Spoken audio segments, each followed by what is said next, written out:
The big question that's always dogged the company was whether they can fully commercialize the product, and I think they answered that question this quarter in a huge way.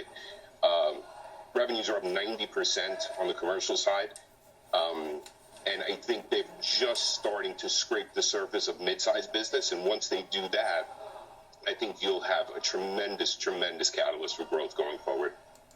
Welcome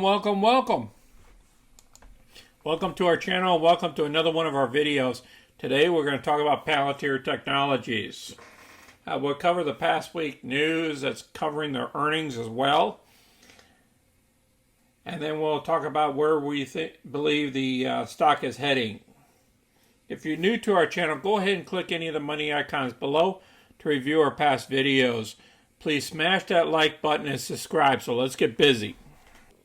Our position that we had got all assigned over the weekend. We picked up $1,788, which was a 7.77% return in 35 days.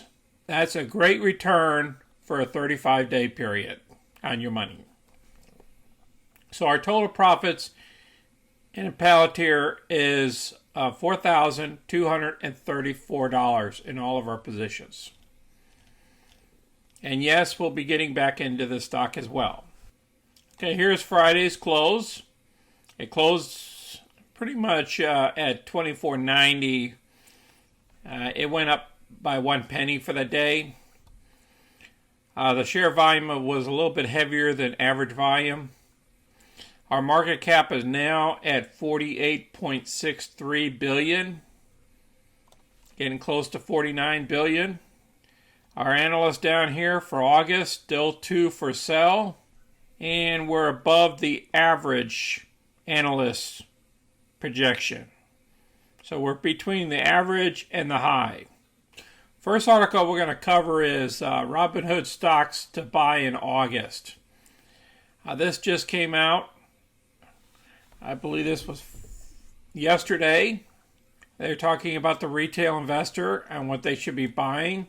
The first stock is Amazon, and the second stock is Palantir Technologies. And they talk about what they specialize in up here, and then they talk about the foundry software. More commercial businesses are getting involved in the stock, and the company ranks as 23rd most held stock among Robinhood users. And that's what's pushing the stock up as well. I'll place this article down below so you can read it. And then here we're talking about the stock rising because of the revenue tops estimate on strong customer growth. This is where they tapped into the commercial side a little bit greater. So if you looked at this, analysts estimated Palantir earnings of 4 cents a share on revenues of $360 million for the quarter. And they came in at 4 cents a share, so the same as 4 cents a share here. And then their revenue jumped up 49% to $375.6 million. So they went up an extra $15 million. And they're talking about that they came in 4.3% larger than the beat for the quarter. And they're talking about the revenues outlook. So they're coming in with their estimates a little bit higher than the norm, and that's why the stock is going up. They picked up 20 new customers in the June quarter, and they talk about the relative strength ratings. I'll place this article down below as well. And then here's a quick article on Cathie Woods. ARK Invest bought Palantir stock right after their earnings. Shows she's still buying shares. Let's listen to more of this here before we go through our charts. Yeah, I mean, speaking of innovation, this is also a company that kicked off this earnings call talking about its Meta Constellation and all the partnerships it's doing with commercial space companies to essentially do AI from space as well. So how does that speak to the value proposition it's going out and now pitching to some of these commercial customers? Yeah, I think it's huge. I think the opportunity is huge, and I think the proof is in the numbers. I mean, just on customer acquisition growth in the previous quarter, it was up substantially, and they're actually on target to actually double their customer base over the course of 21.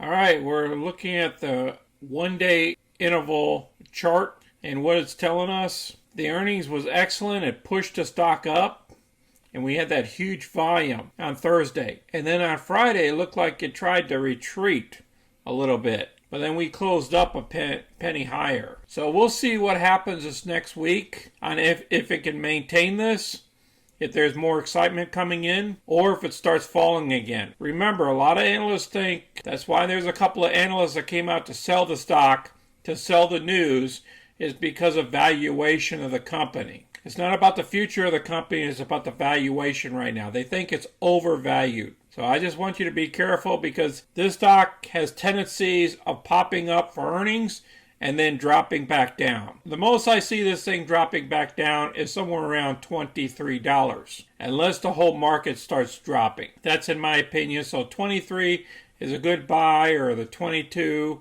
Between $21 to $23 is a good buy on this stock, in my opinion. And if it starts going up, just the same thing that happened here on 6/20/28. It went all the way up here to the 27 level, and then it went all the way back down. So just be careful of that, okay? The stock will react that way. I'll be placing all those videos down below so you can watch that video entirely. It'll be all in the remarks sections. If you have any questions or comments, please place them down below. Share your trades with us. Please share your videos with others, and please smash the like button and subscribe for future videos.